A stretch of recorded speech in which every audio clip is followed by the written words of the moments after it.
ஹாய்ங்க. இனிமே வெளியில ஸ்நாக்ஸ் வாங்காம வீட்லயே ஈஸியாவும், கிரன்ச்சியாவும் முறுக்கு செய்யலாங்க. வாங்க எப்படி பண்ணுறதுன்னு பார்க்கலாம்.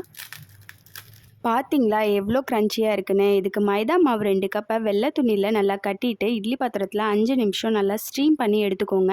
இப்போது 1/4 கப் கடலை மாவு எடுத்துக்கோங்க. தேவையான அளவு உப்பு, கொஞ்சமாக மிளகாத்தூள் சேர்த்து நல்லா கலந்து விடுங்க. இந்த இடத்துல தாங்க நான் ஒரு பெரிய தப்பு பண்ணிட்டேன். ரொம்ப நேரம் ஸ்டீம் பண்ணதுனால இறுகிருச்சிங்க மாவுலாம். திரும்பவும் மிக்ஸி ஜாரில் போட்டு பவுடர் பண்ணி தாங்க சலிச்சு எடுத்துக்கிட்டேன்.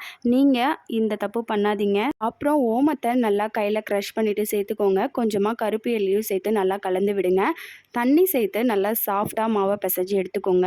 இப்போது நம்ம சூடான எண்ணெயில் ஒரு கரண்டி எடுத்து மாவில் ஊற்றிட்டு நல்லா கலந்து விடுங்க. இது முறுக்கு நல்லா சாஃப்டாகவும் க்ரன்ச்சியாகவும் வரத்துக்கு ஹெல்ப் பண்ணுங்க. இப்போ ஒரு பார்ட்டிஷனை எடுத்து நம்ம முறுக்கு அச்சில் போட்டுக்கலாங்க. போட்டுட்டு உங்களுக்கு எந்த ஷேப்பில் முறுக்கு வேணுமோ அந்த அச்சை போட்டுக்கோங்க. நான் இன்றைக்கி முறுக்கு நார்மல் ஷேப் தாங்க போட்டிருக்கேன். போட்டுட்டு பிழிஞ்சிங்கன்னா அவ்வளோ சாஃப்டாக வருங்க. முறுக்கு உடையாமல் சூப்பராக வருங்க. ஒரு 5 நிமிஷம் வேக வச்சுட்டு எடுத்துட்டிங்கன்னா சூப்பரான முறுக்கு ரெடிங்க. பாருங்கள் எவ்வளோ சூப்பராக வந்திருக்குன்னு சொல்லிட்டு. நெக்ஸ்ட்டு வேறு அச்சில் ட்ரை பண்ணுங்க. முறுக்கோட பேஸ் எல்லாமே ஒன்று தாங்க. அதோட ஷேப் மட்டும்தான் வேறு. நீங்களும் இந்த மாதிரி டிஃப்ரெண்ட் ஷேப்பில் ட்ரை பண்ணி பாருங்கள். முறுக்கு ரெடிங்க. இந்த ரெசிப்பியை மறக்காமல் ட்ரை பண்ணி பார்த்துட்டு எப்படி இருக்குன்னு கமெண்ட்டில் சொல்லுங்கள்.